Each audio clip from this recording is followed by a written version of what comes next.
Subscribe करें और bell दबाएं ताकि कोई खबर रह न जाए।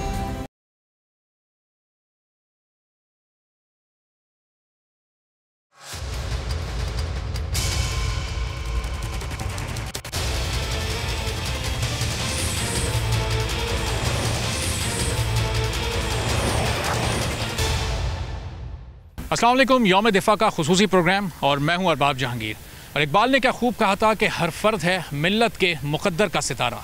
जब हम अपनी अफवाज के जवानों की कुर्बानियों को देखते हैं तो हमें ये महसूस होता है कि इसमें हर जवान ही इस मिल्लत के मुक़द्दर का सितारा है, क्योंककि इन तमाम जवानों की कुर्बानियों ने ही हमारे मुल्क के दिफा को नाकाबिले तस्खीर बनाया है। और ये सिलसिला गुज़िश्ता चंद सालों का नहीं बल्कि 1965 के उस जंग की याद है कि जिसमें पाकिस्तान ने भारत जैसे दुश्मन को नाको चने चबवा दिए और उसके मज़मूम मकासद को नाकाम बना दिया। 1965 में भारत ने 600 टैंकों के साथ भरपूर अफवाज की कुव्वत के साथ पाकिस्तान पर हमला करने की कोशिश की और पाकिस्तान ने बहुत कम वसाइल होने के बावजूद सिर्फ अपने जज्बे से, जज्बा शहादत से उस हमले को नाकाम बना दिया। पाकिस्तानी सिपाहियों ने अपने जिस्मों पर बम बांधे और उन टैंकरों की राह में वो लेट गए और भारत के उन तमाम टैंकों को तबाह करके रख दिया। भारत ने लाहौर में, बेदिया में, सियालकोट में और कई मुख्तलिफ मकामात पर BRB नहर के ज़रिए पाकिस्तान में दाखिल होने की कोशिश की, लेकिन पाकिस्तानी जवानों ने हर महाज पर ही भारत को पीछे हटने पर मजबूर कर दिया और भारत के हर हमले को नाकाम बना दिया गया। उस पूरी जंग में MM आलम के किरदार को कौन भूल सकता है। मोहम्मद महमूद आलम ने एक फ़िज़ाई मिशन में 1 मिनट के दौरान भारत के 5 लड़ाका तैयारों को मार गिराया और सिर्फ यही नहीं बल्कि इस पूरी जंग में 9 लड़ाका तैयारों को मार गिराकर अपना नाम Guinness book of world record में दर्ज करवा दिया। ये वो कारनामा है जिस पर पाकिस्तानी कौम आज तक फ़ख्र करती है। फिर सिर्फ यही एक कारनामा पाक फ़िज़ाइया की किताबों में शामिल नहीं, हमारी तारीख़ में शामिल नहीं, बल्कि हमारे दिफा को नाकाबिले तस्खीर बनाने का जो ताज़ा वाक़या है, जो ताज़ा मिसाल है, वो सिर्फ 2.5 साल पहले उस वक्त पेश आया जब अभिनंदन के MiG-21 को पाकिस्तानी सरजमीन पर गिरा कर उसे बहिफाजत पकड़ा भी गया। वो वाक़या, उस वाक़े में किस किस ने अपना किरदार अदा किया, वो हैं हसन सिद्दीकी स्क्वाड्रन लीडर, वो हैं विंग कमांडर नोमान अली जिनकी क़यादत में ये ऑपरेशन मुकम्मल हुआ। 14 फरवरी को जब भारत ने पुलवामा अटैक का इल्ज़ाम पाकिस्तान पर लगाया, वहाँ से ये वाक़या शुरू हुआ। 19 फरवरी को पाकिस्तानी वज़ीर आज़म ने भारत को ये बड़ी पेशकश की थी कि अगर आपके पास पुलवामा अटैक में पाकिस्तान के मुलव्विस होने के कोई भी सबूत मौजूद हैं तो आपको हमें पेश करें, हम उसके ख़िलाफ़ कार्रवाई करेंगे। लेकिन साथ ही उन्होंने ख़बरदार भी कर दिया था कि अगर भारत ने इस सिलसिले में कोई भी जारियत करने की कोशिश की तो पाकिस्तान जवाब देने का सोचेगा नहीं बल्कि जवाब देगा। और फिर कौम ने देखा भी कि 27 फरवरी को पाकिस्तान ने कितना मजबूत जवाब दिया। लेकिन उस जवाब के बाद पाकिस्तान ने पूरी दुनिया को एक अमन का पैगाम भी दिया। अभिनंदन को यहाँ जंगी कैदियों के हुकूक भी दिए गए, यहाँ उसकी मेहमान नवाजी भी की गई, यहाँ उसको चाय भी पिलाई गई और फिर उसको सिर्फ अमन की खातिर और ख़ित्ते की सूरत हाल ख़राब ना हो और दुनिया में एक अमन और भाईचारे का भी पैगाम जाए, इसी वजह से अभिनंदन को वापस भारत के हवाले किया गया। अभिनंदन के पास से जो उसके जहाज़ के कुछ टुकड़े थे, जो उसके पास डॉक्यूमेंट्स थे, जो उसने लिबास पहना हुआ था, वो भी इस म्यूज़ियम में मौजूद है और आपको वो तमाम चीज़ें भी दिखाएंगे। और 1965 की जंग में जो तैयारे इस्तेमाल हुए और जिन्होंने भारत को पीछे हटने पर मजबूर किया और आज हमारे दिफाई बेड़े का जो हिस्सा मौजूद, आज भी कुछ जहाज़ मौजूद हैं, वो भी दिखाएंगे। किस जहाज़ में कितनी सलाहियत है, पाकिस्तान अपने दिफा में टेक्नोलॉजी के हवाले से कितना आगे है और मुस्तकबिल में पाकिस्तान का दिफा किस तरह से मजबूत हो सकता है, ये तमाम आज के प्रोग्राम में आप जान पाएंगे। तो चलते हैं, कुछ पाक फ़िज़ाइया के ऑफिशियल्स भी हमारे साथ मौजूद होंगे, उनसे भी कुछ अपनी मालूमात में भी, कुछ आपकी मालूमात में भी इजाफा करते हैं और कुछ माजी की यादें भी ताज़ा करते हैं कि 1965 में क्या हुआ था, 2019 27 फरवरी को पाकिस्तान ने किस तरह से अपने दिफा को मज़ीद मजबूत बनाया। ये तमाम चीज़ें शामिल होंगी। तो आइए चलते हैं और कुछ गुफ्तगू के सिलसिले को आगे बढ़ाते हैं। तो पाकिस्तान एयरफोर्स के म्यूज़ियम में इस वक्त हम मौजूद हैं। मेरे अकब में आप ये देख रहे हैं, ये F-104 है जिसने 1965 में एक इंडियन तैयारे को जिसका नाम नेट था उसको मजबूर कर दिया था पाकिस्तानी सरजमीन पर उतरने में और वॉर ट्रॉफ़ी की सूरत में इसी म्यूज़ियम में मौजूद है। जब हम यहाँ इस म्यूज़ियम में आए तो हमारा सर फ़ख्र से बुलंद हो गया है देख कर कि MM आलम का F-86 वो तैयारा जिसने 1 मिनट में 1965 की जंग में 5 भारतीय जहाज़ों को मार गिराया था और मजमूई तौर पर 9 जहाज़ों को डैमेज MM आलम ने किया था, जो एक वॉर रिकॉर्ड है। वो जहाज़ भी यहाँ पर मौजूद है।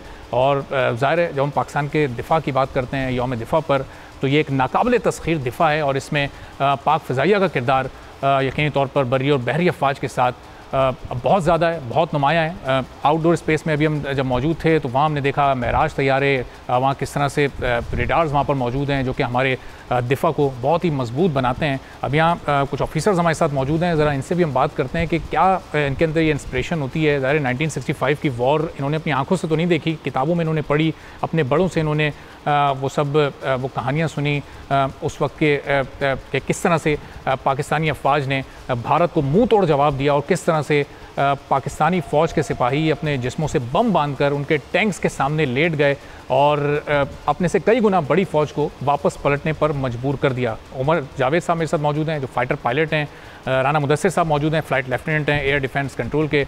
उमर साहब बहुत शुक्रिया आपने प्रोग्राम के लिए हमारे वक्त निकाला। ये 6 सितंबर 1965 की जब हम बात करते हैं कितनी बड़ी ये इंस्पिरेशन है। MM आलम का नाम आता है, फिर उससे थोड़ा सा आगे चलें तो राशिद मिनास का कारनामा हमारे सामने मौजूद है, फिर रीसेंट पास में अगर हम चले जाएं तो हसन सिद्दीकी, नुमान अली, ये इंस्पिरेशनल किरदार हैं आप लोगों के लिए?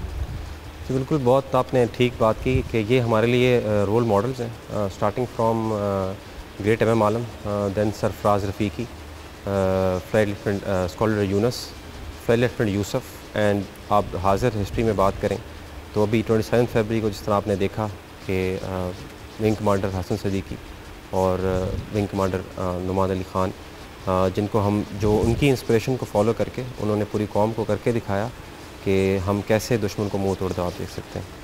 और आपने देखा कि ये 1965 की वॉर से लेके अभी तक ये हीरोज़ हमारी इंस्पिरेशन है और हम फॉलो करते हैं। और 1965 में ज़ाहिर वो MM आलम का वो कारनामा तो कोई भी नहीं भूल सकता कि 1 मिनट में 5 जहाज़ों को गिरा देना सुनने में भी बहुत ही हैरानकुन लगता है। ज़ाहिर जब आप बड़े हुए ये कारनामा आपने सुना, यही वजह बना आपका पाकिस्तान एयरफोर्स ज्वाइन करने की? क्या इंस्पिरेशन थी जो आपने एयरफोर्स को ज्वाइन किया? बिल्कुल, हम छोटे होते ही हमसे मतलब बचपन से ही इनकी वॉर हीरोज़ की स्टोरीज़ हम लोग सुनते हुए आए हैं, जिनमें से MM आलम का बड़ा नाम है।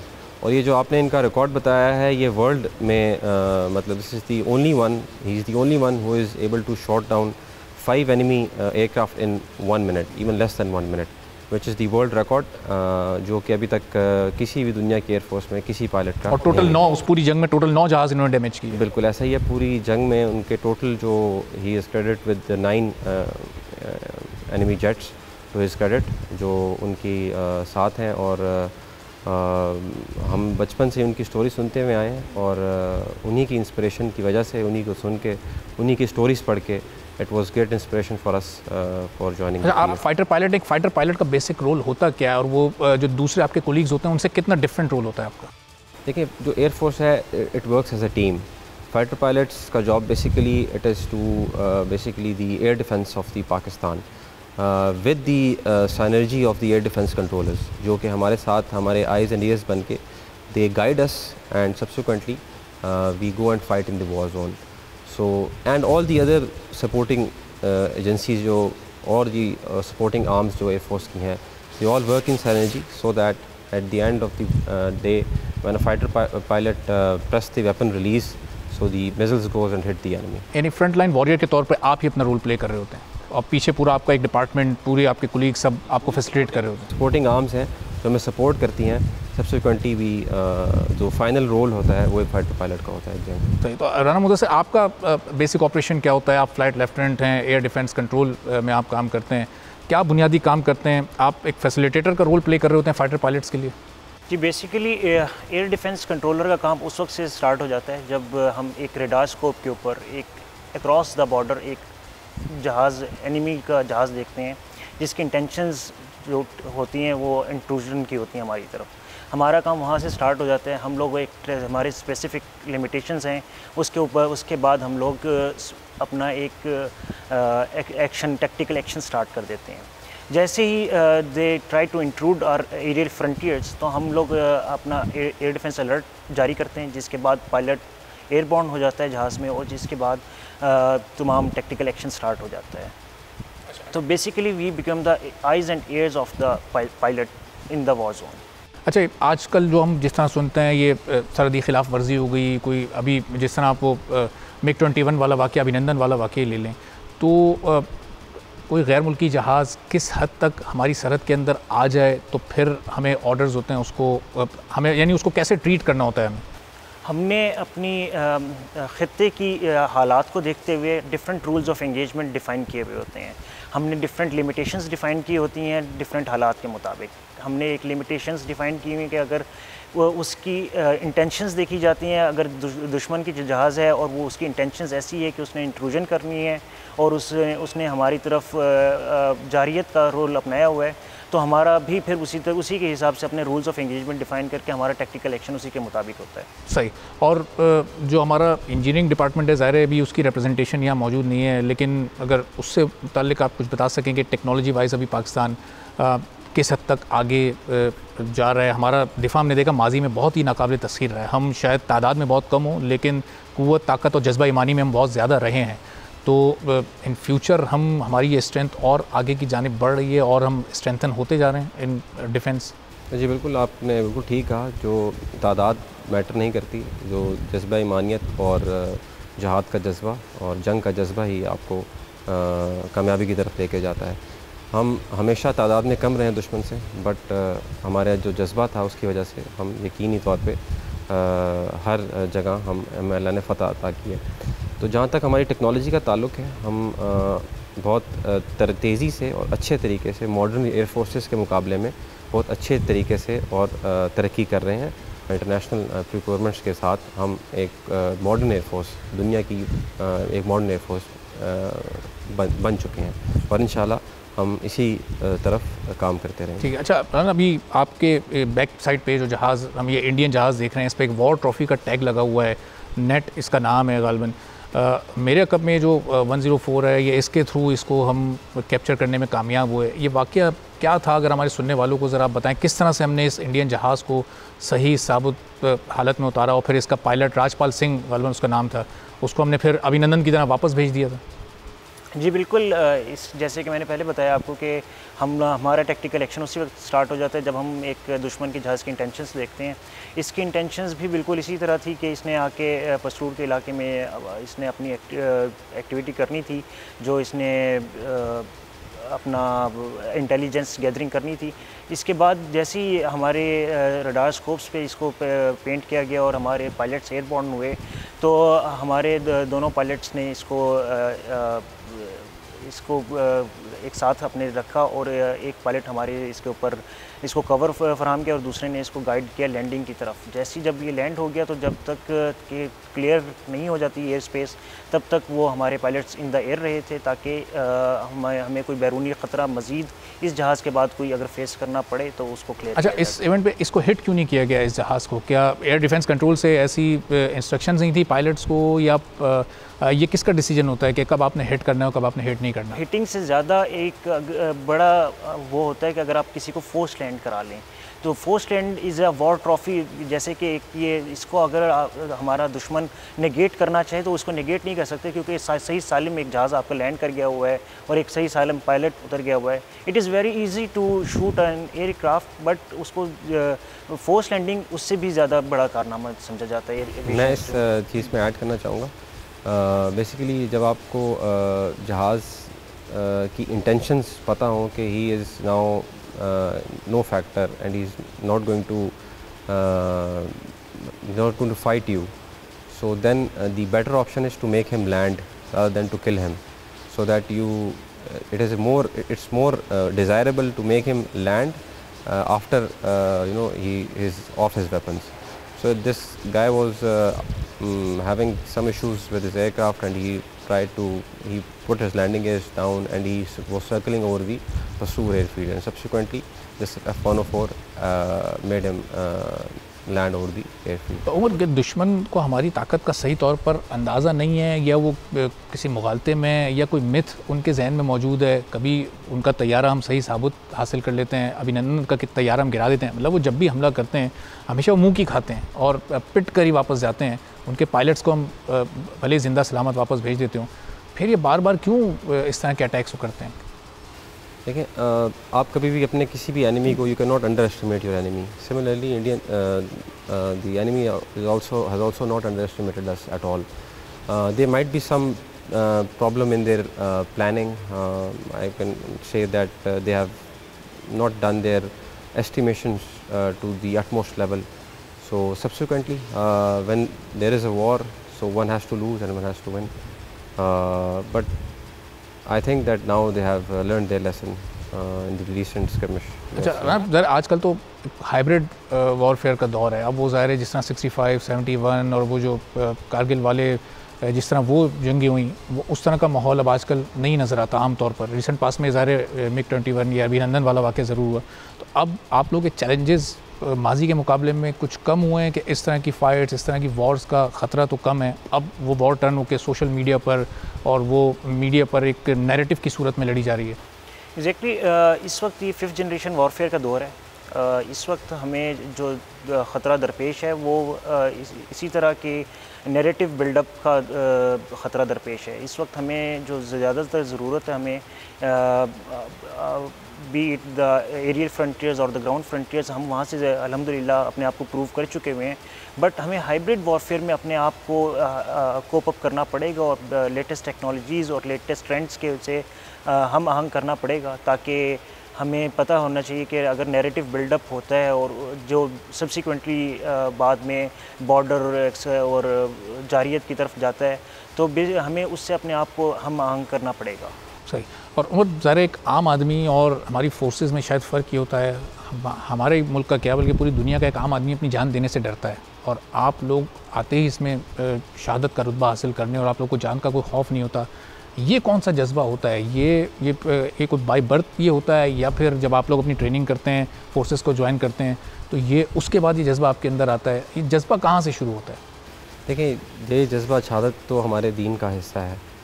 जो अल्लाह कुरान में कहता है कि शहीद को मुर्दा मत कहो, तो उस जज्बे की बेस पे हम बिल्कुल ये जज्बा जो शहादत है ये तो हर इंसान के अंदर होना चाहिए। नहीं सॉरी, मैं आपको कहता हूँ 95% या 96% आप देखें लोगों को, तो वो अब इस जज्बे से आ रही हैं। बल्कि मौत से हर एक इंसान को खौफ आ रहा होता है और वो अपने फ्यूचर की प्लानिंग कर रहा होता है कि उसे ये करना है, ये करना है, ये करना है, फैमिली एंड फ्यूचर सिक्योरिटी। बिल्कुल आपकी बात बिल्कुल ठीक है। एक आम आदमी के लिए शायद ये इतना ज़रूरी नहीं है जज्बा शहादत, लेकिन एक सोल्जर के लिए इट इज़ वेरी इंपॉर्टेंट कि उसके अंदर ये जज्बा शहादत हो, तभी वो बहादुरी से लड़ेगा। और ये जज्बा शहादत जो है ये हमारे दीन का हिस्सा है। तो जब भी आप अल्लाह की राह में अपनी जान देंगे तो it is the most honourable thing in the life of a soldier. So ये जज्बा हमें शुरू से ही था, बचपन से था, फ़ौज में आने से पहले था, फ़ौज में आने के बाद और बढ़ गया, और ये अभी बढ़ता ही जाएगा। और जो इसकी अल्टीमेट जो फॉर्म है दैट इज़ शहादत, एंड दैट्स इट। और ये जज्बा फिर अपने घर वालों को, अपनी फैमिली को, अपने पेरेंट्स को या अपने अगर आप लोग मैरिड हैं तो अपनी वाइफ को, अपने बच्चों को समझाने में मुश्किल पेश आती है। वो ज़ाहिर कभी डायरेक्टली इनडायरेक्टली को शिकायत करते हैं कि आप लोग महीनों अपने घरों से दूर रहते हैं, फैमिली से दूर रहते हैं, और ख़ुद आप लोगों के लिए कितना मुश्किल होता है?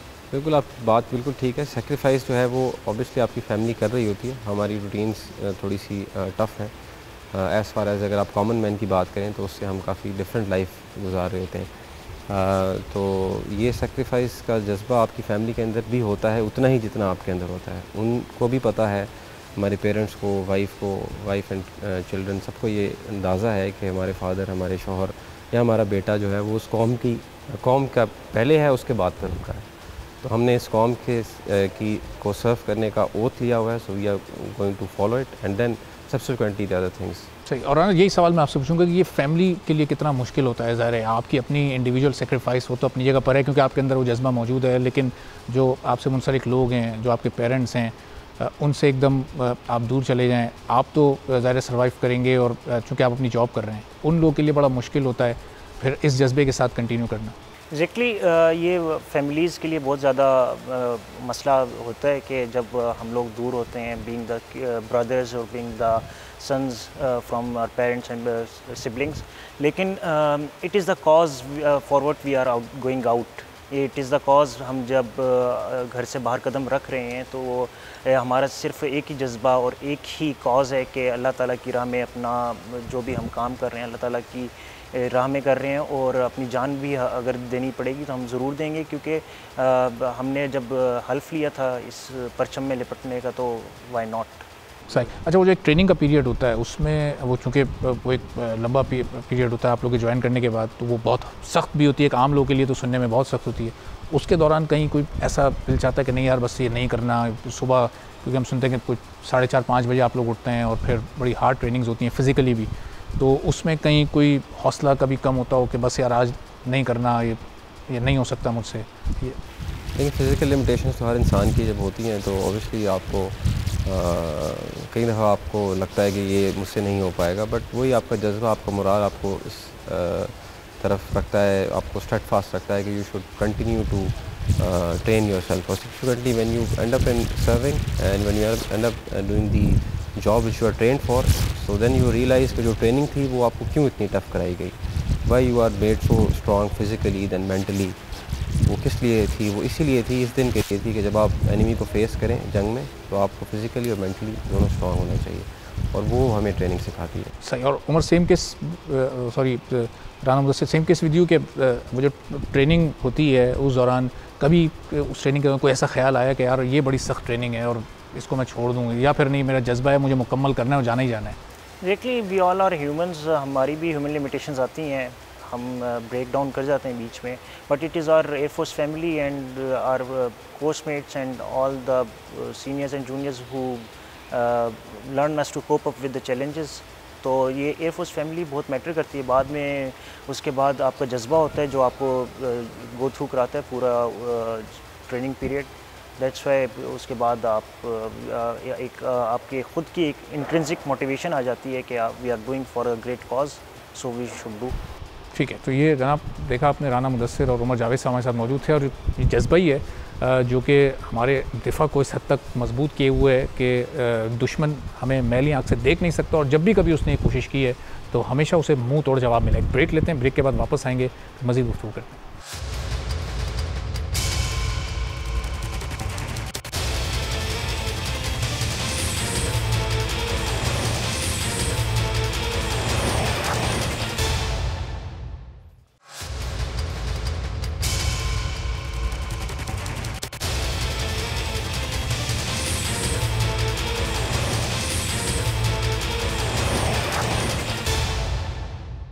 तो पीएफ म्यूज़ियम में F-86 उसी साख्त का जहाज़ मौजूद है जो कि 1965 में MM आलम के ज़ेर इस्तेमाल रहा, और जिसके ज़रिए उन्होंने 5 भारतीय तैयारों को गिराकर एक रिकॉर्ड भी कायम किया। और फिर उससे पहले 1959 में भी एक भारतीय जासूस तैयारे को ईद के दिन इसी तैयारे ने मार गिराया था। तो क्या इसकी खुसूसियात थीं और कब से कब तक ये पाकिस्तान के डिफेंस सिस्टम में शामिल रहा, उमर से इस बारे में मज़ीद जानते हैं। उमर, ये कितनी बड़ी ये पाकिस्तान की दिफा के लिए सपोर्ट थी इस जहाज़ की सूरत में, और क्या क्या इसकी अचीवमेंट्स थी? जी, F-86 तैयारा जो था ये पाकिस्तान एयरफोर्स का बेसिकली मेन फाइटर था 1965 की जंग में। इससे हमने ना सिर्फ एरियल किल स्कोर्स की, बल्कि हमने इसको ग्राउंड अटैक के लिए भी इस्तेमाल किया। इसमें फेमस एयर स्ट्राइक्स की हमने, क्लोज एयर सपोर्ट के मिशंस किए, जिसमें हमने दुश्मन के टैंक और उनकी आर्टिलरी को निशाना बनाया। इसके अंदर air to ground rockets install होते थे जो कि हम क्लोज सपोर्ट के लिए इस्तेमाल करते थे। इसके अलावा इसके अंदर एयर टू एयर मिज़ल भी लगते थे उस ज़माने में, जो कि एक बहुत ही मॉडर्न टेक्नोलॉजी थी जो कि इस जहाज़ में इस्तेमाल की जाती थी। इसके अलावा इसकी जो गन्स थी जिसका इस्तेमाल करके हमें मालूम ने 1 मिनट के अंदर 5 तैयारे दुश्मन के गिराए, वो इसकी एयर टू एयर गन्स के को फायर करके उन्होंने ये कारनामा अंजाम दिया। और अब आपको हम F-104 की तरफ लेकर चलते हैं, जिसके ज़रिए हमारी पाक फ़िज़ाइया ने इंडियन एयरक्राफ्ट को लैंड करने पर मजबूर किया। वो नेट वो भी यहाँ पर मौजूद है, वो भी आपको दिखाएंगे, जो कि वॉर ट्रॉफ़ी की सूरत में यहाँ मौजूद है। तो चलते हैं ज़रा F-104 की क्या खुसूसियत हैं वो भी उमर से जानेंगे। आइए आपको वहीं लेकर चलते हैं। तो ये F-104 ये अमरीकी साख्त का तैयारा जो कि बहुत ज़्यादा बुलंदी तक परवाज़ करने की खुसूसियत रखता है, और तकरीबन 58,000 फ़िट की बुलंदी तक ये परवाज़ कर सकता है, और फिर वहाँ से तकरीबन 90,000 फ़िट की बुलंदी तक ये जूम करके भी देख सकता है। इसमें ये खुसूसियत है। तो ज़रा उमर, ये वो तैयारा जिसके ज़रिए हमने वो वॉर ट्रॉफ़ी हासिल की, और इसकी खुसूसियत के हामिल भी बहुत ही कम तैयारे होते हैं दुनिया में। बिल्कुल, ये F-104 उस टाइम हमारे पास PAF का सबसे पहला सुपरसोनिक फ़ाइटर है जो आवाज़ की रफ्तार से ज़्यादा तेज़ फ्लाई कर सकता है। ये उस टाइम हमने पहला सुपरसोनिक फ़ाइटर इंडक्ट किया था और इसकी दहशत इतनी थी कि जब ये वॉर जोन में जाता था और किसी स्क्रैम्बल के लिए किसी दुश्मन के जहाज़ को इंटरसेप्ट करने के लिए जाता था तो दुश्मन इससे डर के भाग जाते थे। यही रीज़न है कि जब ये आया इस कॉम्बैट में जिसमें ये इंडियन नाट फ्लाई कर रहा था, वो सिर्फ 104 को देख के डर गया और सब्सिक्वेंटली उसने उसी पाकिस्तान में ही लैंड कर लिया। तो इसीलिए इस तैयारे को ये एजाज़ हासिल है कि इसने हमारे लिए वॉर ट्रॉफ़ी 1965 की जंग में हासिल की। तो इस F-104 ने इस नाट को मजबूर कर दिया कि ये पाकिस्तानी सरजमीन पर लैंड करे और 3 सितंबर वो तारीख़ थी, पसरूर वो मकाम था कि जिस दिन इस जहाज़ को इस 104 ने मजबूर करके पाकिस्तानी सरजमीन पर उतारा। वॉर ट्रॉफ़ी क्या होती है? बिल्कुल, जैसे कि आपको पहले भी बात हो चुकी है, ये वॉर ट्रॉफ़ी ये आप देखें कि एक इंडियन जहाज़ जो है वो इस टाइम पाकिस्तान की सरजमीन पे सही सलामत खड़ा हुआ है, तो कहीं से डैमेज नहीं है और सही से खड़ा हुआ है। ये इस चीज़ का मंजर है कि हम ने दुश्मन का एक जहाज़ अपनी सरजमीन पे उतरवाया और उसके बाद ये हमारे पास एज ए वॉर ट्रॉफ़ी हमने इसको यहाँ पे रखा हुआ है। तो ये जहाज़ जो था ये आया था अटैक करने सरगोदा पे और उसके बाद फिर ये F-104 ने जाके इसको इंटरसेप्ट किया और सब्सिक्वेंटली इसको मजबूर किया कि वो पसरूर एयरफील्ड पे लैंड करे। और इनके जो इस जहाज़ के जो पायलट थे he subsequently was caught as a PAW and then released and then he rose to rank of air marshal. और जो वॉर ट्रॉफ़ी होती है, क्या इसको जिस मुल्क ने वो ट्रॉफ़ी हासिल की हो उस तैयारे को क्या वो इस्तेमाल कर सकता है या फिर वो उसे म्यूज़ियम में जिस तरह रखा हुआ है इसी तरह रखें? कोई वॉर रूल्स वगैरह इस तरह के हैं? बिल्कुल, ये जब जहाज़ पसरूर में लैंड किया तो इसको वहाँ से पसरूर से फ़्लाई करके सरगोदा लाया गया और स्क्वाड लीडर साद हातमी जो कि F-86 के पायलट थे, उनको ये कहा गया कि इसको फ़्लाई करें और ही subsequently took off this jet from Pasoor airfield and landed at Sargodha and subsequently पाक फ़िज़ाइया के पायलट्स ने इसको उड़ाया और इसकी परफॉर्मेंस को जज किया टू सी कि ये एयरक्राफ्ट एयर में कैसे बिहेव करता है और सब्सिक्वेंटली इसके ख़िलाफ़ हम किस तरह के टैक्टिक्स इस्तेमाल कर सकते हैं। एंड सब्सिक्वेंटली ये जहाज़ हमारे पास यहाँ पे एज अ वॉर ट्रॉफ़ी खड़ा है। तो ये वो जहाज़ हैं जो कि 60s और 70s में पाकिस्तान के दिफाई ऑपरेशन का हिस्सा होते थे और इस्तेमाल होते थे और ये उनकी अचीवमेंट्स हैं। ऐसे और लातादाद जहाज़ इस म्यूज़ियम के अंदर और आउटडोर स्पेस में मौजूद हैं।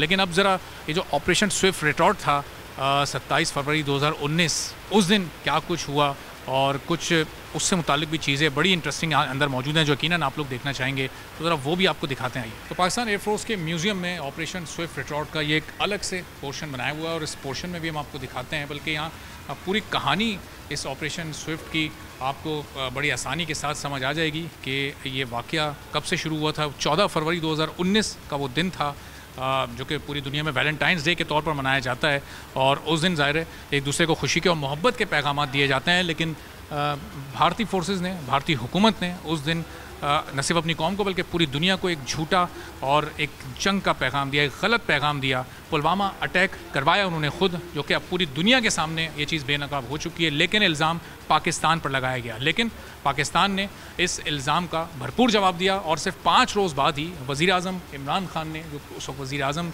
और ज़ाहिर अभी भी पाकिस्तान के वज़ीर आज़म, उन्होंने बड़ा भरपूर भारत को जवाब दिया और पेशकश भी की। पहले उन्होंने पेशकश की कि अगर भारत के पास किसी भी तरह के कोई सबूत हैं कि पुलवामा अटैक में पाकिस्तान मुलव्विस था तो आप वो सबूत हमें पेश करें, हम उसके ख़िलाफ़ कार्रवाई करेंगे। और अगर आपके पास सबूत नहीं है और आप अगर पाकिस्तान के ख़िलाफ़ किसी भी तौर की कोई कार्रवाई करने का सोच रहे हैं तो फिर पाकिस्तान उसका जवाब देने का सोचेगा नहीं बल्कि कार्रवाई करेगा। वज़ीर आज़म का वो बयान यहाँ पर कोट हुआ है जिसमें वज़ीर आज़म ने कहा कि if India attacks us we will not think to retaliate, we will retaliate. और फिर पूरी दुनिया ने देखा कि पाकिस्तान ने किस तरह से रिटेलिएट किया और रिटेलिएट करने के बाद किस तरह से विंग कमांडर अभिनंदन को पाकिस्तान ने पकड़ा। वो पहले पाकिस्तान की आवाम के हत्थे चढ़ा और वो आवाम के हत्थे तो चढ़ गया था, वो आवाम उसकी तिक्का पोटी कर सकते थे, लेकिन पाकिस्तानी फ़ौज के जवानों ने ही पहुंचकर उसकी ज़िंदगी को बचाया और उसी वजह से फिर वो यहाँ मेहमान नवाजी जो उसकी की गई और उसके बाद उसको वापस किया गया तो वापस जाने के काबिल हुआ। तो उसमें भी पाकिस्तानी फ़ौज के जवानों का ही किरदार था। अब उस वक्त के जो एयर मार्शल चीफ मुजाहिद अनवर खान साहब थे 2019 में जब ये अभिनंदन वाला पूरा वाक़या हुआ, ये आप उस वक्त की तस्वीर देख सकते हैं। ये उस वक्त की कोर कमेटी थी। ज़ाहिर है कि सबका मुश्तरका फ़ैसला था कि अभिनंदन को वापस भारत के हवाले किया जाए, क्योंकि पूरी दुनिया को एक अमन का पैगाम देना था और पाकिस्तान हमेशा से अमन ही चाहता है और एक बड़े दिल का मालिक है, और इसीलिए पाकिस्तान ने पूरी दुनिया को एक अमन का पैगाम दिया। फिर ये उस दिन की ये उसी साख्त के कुछ तैयारे यहाँ पर मौजूद हैं कि जिनके ज़रिए भारत ने मिसाइल गिराने की कोशिश की, पाकिस्तान की सरहदी खिलाफ वर्जी की। ये वो चेक पोस्ट यहाँ पर मौजूद हैं। पाकिस्तान के सरहदी इलाके में किस तरह से भारत दाखिल हुआ। राना मुदस्सिर हमारे साथ यहाँ मौजूद हैं, एयर डिफेंस कंट्रोल के फ्लाइंग लेफ्टिनेंट ये हैं, और इनसे ज़रा हम पूछते हैं कि उस दिन क्या कुछ हुआ था। राना साहब, किस तरह से ये अभिनंदन का जहाज़ दाखिल हुआ, किस तरह से पूरी दुनिया को एक झूठी कहानी सुनाई गई, फिर एयर डिफेंस कंट्रोल का उसमें क्या रोल था, हसन सिद्दीकी और नुमान अली जो कि ज़रा अमली तौर पर मैदान में थे, उन्होंने किस तरह से पूरा वाक़या किया, ज़रा इस बारे में आप बताएं। जैसे कि आप अभी थोड़ी देर पहले डिफ़ाइन कर चुके हैं कि फेक बालाकोट स्ट्राइक उन्होंने मीडिया पे उन्होंने शो की थी कि वो आए, उन्होंने शॉट किया जो क्योंकि हमारे कुछ जहाज़ कुछ दरख्त ही थे जो उसके बाद एक कौवा भी ज़ख्मी हुआ, एक कौवा भी उसमें शामिल था। अभी इसमें ये पिक्चोरियल डिपिक्शन की गई है कि नेक्स्ट डे जो हमारी command, air force command, army command और तमाम हुकूमत ने मिलकर जो प्लान किया था, हमने इसमें आप देख सकते हैं कि JF-17 थंडर्स एंड मिराजेस इसमें इन्वॉल्व हैं, और ये नीचे उनका एक हेड क्वार्टर्स है जहाँ पे उनकी सारी कमांड बैठी हुई थी जो अक्रॉस द बॉर्डर हमने उनको लॉक कर लिया हुआ था। Though we did not attack on that particular spot, but we उनके थोड़ा सा फासले पे हमने उनके गिरा के बताया कि you are under our arms and airs, तो हम लोग आपको देख रहे हैं और आपकी एग्जैक्ट लोकेशन हमें मालूम है। उसके बाद नेक्स्ट डे की ये आप देख सकते हैं कि जब वो आए हैं और ये हमारे पास उन्होंने थ्रेट किया दोबारा, you can see that F-16 attacking on the MiG-21, Su-30 and MiG-21 is there. ये Su-30 जो उनका अक्रॉस द बॉर्डर गिर गया हुआ था, जिसको वो एक्सेप्ट नहीं करते, दो उनके रैकेज उनके पास है लेकिन वो एक्सेप्ट नहीं करते होते।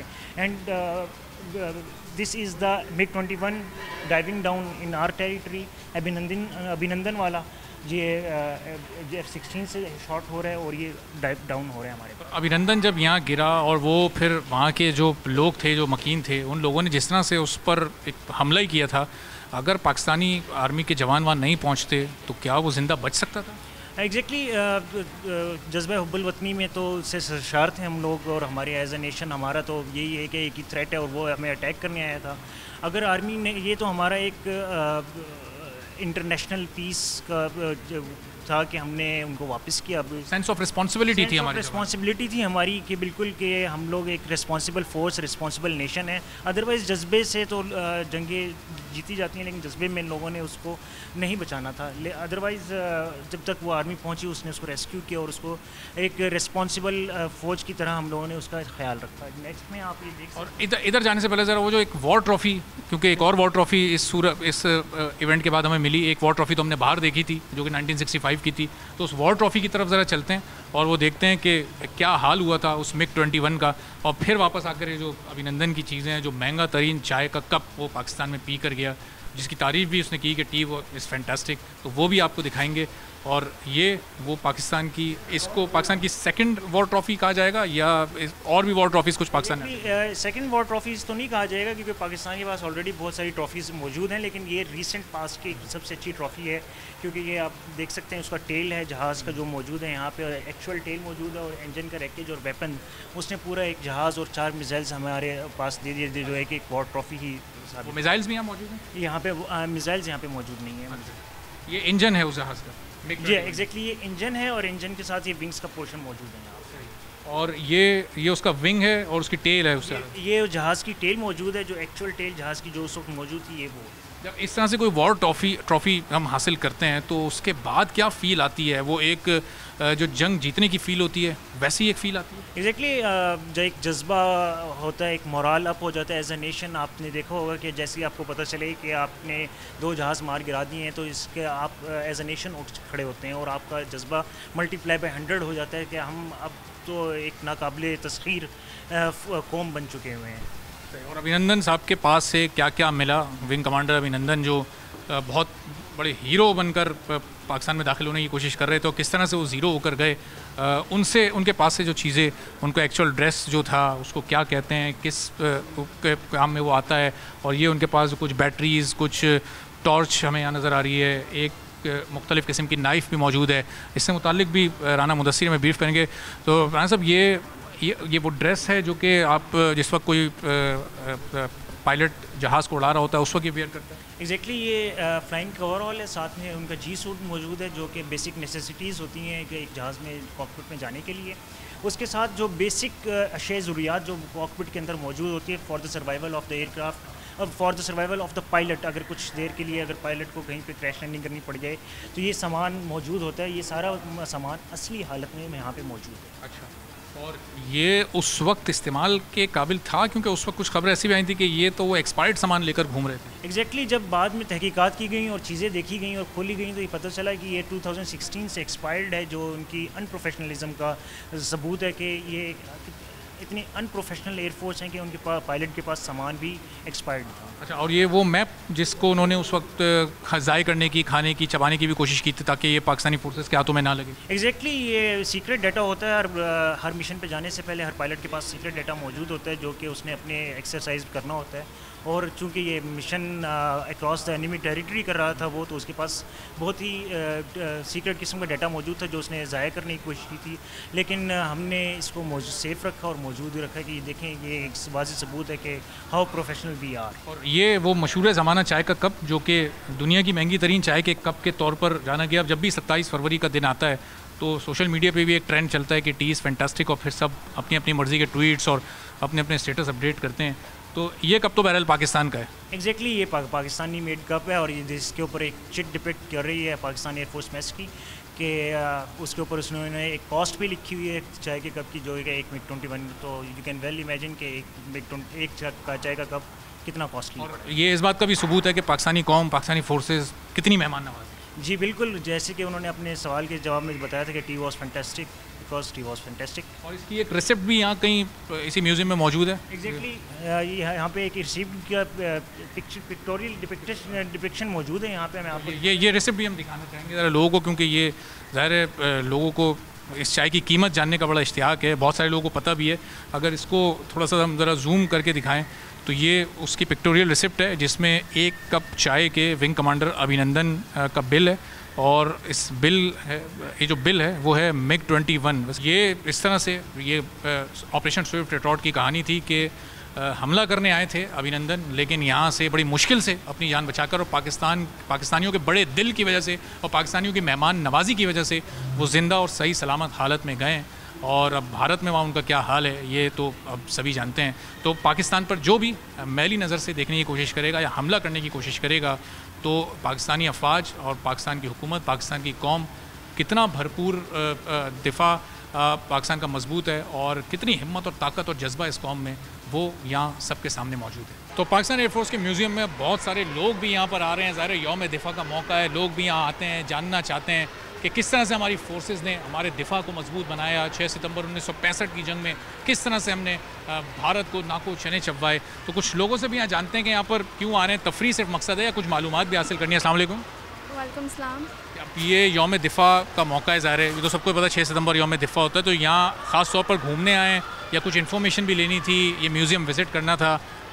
हम यहाँ पे इन्फॉर्मेशन भी लेने आए थे जिस तरह 6 सितंबर क्योंकि जबकि यौम दिफा का दिन है 1965 में जिस तरह रात के वक्त दुश्मनों ने हम पर हमला किया तो हमारी फ़ौज ने जिस तरह उनका डट कर मुकाबला किया और उनको दिखाया कि पाकिस्तान हर वक्त एक अपने दिफा के लिए हर वक्त तैयार है, बहुत मजबूत है। हाँ जी, हमारी फोर्सेस बहुत अच्छी हैं माशाल्लाह। इन्होंने डट कर इनका मुकाबला किया दुश्मनों का। तो हम इस वजह से यहाँ पे आए ताकि हम सही तरह देख सकें, हम भी जान सकें कि किस तरह के हमारे यानी इन्होंने। और यही वो तमाम जहाज़ और वो सब हैं जो 1965 में इस्तेमाल होते थे। कैसा लग रहा है सारी चीज़ें देखकर? और ज़ाहिर है आपके पेरेंट्स भी आपको बता रहे होंगे किस तरह से वॉर लड़ी गई। और ज़ाहिर है आजकल तो जंगें नहीं होती, इसीलिए हम म्यूज़ियम्स में आते हैं ताकि ये चीज़ें देख सकें। कैसा फील हो रहा है? बहुत अच्छा फील होता है और जब पता चलता है कि हमारे मुल्क पाकिस्तान ने इतना कुछ किया है, मतलब जंगें लड़ी हैं और उसमें फ़तह भी हासिल की है, तो बहुत प्राउड फील होता है हमें। बेटा आपको पता है 6 सितंबर को कौन सा डे होता है? इस दिन पाकिस्तान ने इंडिया को हराया था और ये डिफेंस डे होता है। कि तो अच्छा लगा इंडिया को हराना पाकिस्तान का? आपको अच्छा लगता है पाकिस्तान ने इंडिया को हराया? जी, अब मेरा ये कहना है कि हम बड़े होकर इंडिया को इसी तरह दोबारा हराएंगे। तो देखिए आप, ये बच्चों में भी बहुत ज़्यादा जज्बा है कि हम बड़े होकर भी इंडिया को हराएंगे। और यहाँ पर और भी कुछ लोग मौजूद हैं। अस्सलाम वालेकुम। वालेकुम अस्सलाम। तो ये यौम दिफा के मौके पर पीएफ म्यूज़ियम आना मकसद घूमना फिरना है या फिर 1965 की याद को ताज़ा करना है, किस तरह से हमारी कौम ने, हमारी फ़ौज ने भारत को शिकस्त दी थी? जी, हमें यादें ताज़ा करने के लिए हम ज़्यादातर आएंगे, देख सकेंगे हमारे जो यहाँ पे हैं उन्होंने हमारे लिए क्या क्या कुर्बानियाँ दी थी। अस्सलाम वालेकुम। 1965 की जंग की कोई बात आपको याद है? उस वक्त की आपको याद है? हाँ जी, हम उस सिंध में हुआ करते थे। माशाल्लाह ऐसा ब्लैकआउट होता था तो शाम को बस लाइटें वाइटें बंद हो, रेडियो पर नूर जहाँ के मिली नगमे जोश बढ़ा, नूर जहाँ के नगमों ने ऐसा जोश लोगों में जज्बा पैदा किया था कि बहुत अच्छा। और मेहंदी हसन की खबर आई कि जंग शुरू हो गई है, तो कोई खौफ महसूस हुआ या एक जज्बा था कि नहीं हमारा? तो अयूब खान ने ऐलान किया था कि जुल्म ने हम पे हमला किया है रात की अंधेरे में और कौम उठ जाए और मुकाबला करें। हमारे फौजी जवानों को उस वक्त और आज कैसे खिराज तहसीन? बहुत बहुत बहुत बहुत हमने इनका मुकाबला करा और आखिर हमारी जीत हमारी साथ में कम बांध कर ज़मीनों पर हमें सोते हुए पे हम हमला किया था, लेकिन हमने फिर भी उनका मुकाबला किया। जो नापाक जो इरादे थे वो उनके आगे भी नाकाम बनाएंगे इंशाल्लाह, इंशाल्लाह बिल्कुल। तो न सिर्फ बच्चे, बड़ों में, हर एक में ये जज्बा है, एक ईमानी जज्बा है कि भारत के माजी के हमलों को भी इस कौम ने, इस फ़ौज ने नाकाम बनाया और मुस्तकबिल में भी भारत की कोई ऐसी कोशिश कामयाब नहीं होगी और पाकिस्तान की तरफ कोई भी मैली आँख से देखेगा उसे इसी तरह मुंह तोड़ शिकस्त दी जाएगी।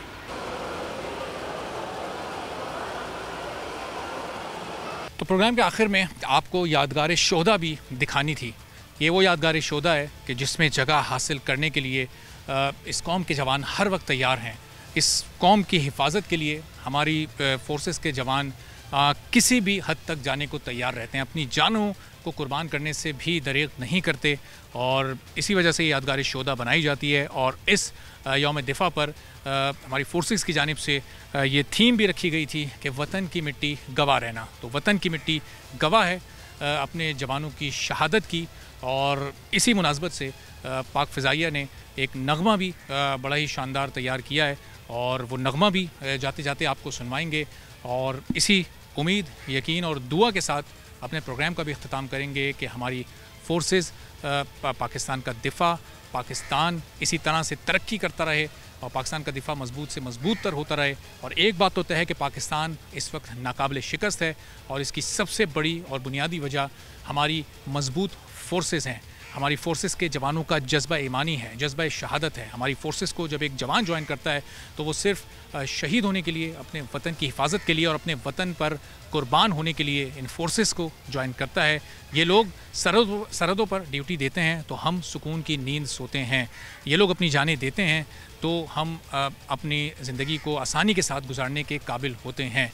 तो हमें बड़ी खुशी हुई कि यहाँ जो लोग मौजूद हैं उनमें से भी अक्सरियत को इस बात का अंदाज़ा है, इस बात का इदराक है कि किस तरह से हमारी अफवाज के जवानों ने ये कुर्बानियाँ दी हैं और हमें ये मुल्क बहुत आसानी से नहीं मिला, बल्कि जिन कुर्बानियों के नतीजे में मिला था उन कुर्बानियों का सिलसिला अभी तक जारी है। और सिर्फ एक यादगार शोहदा नहीं, हमारे मुल्क में कई ऐसी शोहदा की यादगारें मौजूद हैं और न सिर्फ इस मौके पर, इस यौम दिफा पर, बल्कि तकरीबन पूरा साल ही जो हमारे सर्विसेज चीफ्स हैं वो भी इन शोहदा के घरों पर जाते हैं, इनसे मुलाकातें करते हैं और उनका हौसला भी बढ़ाते रहते हैं।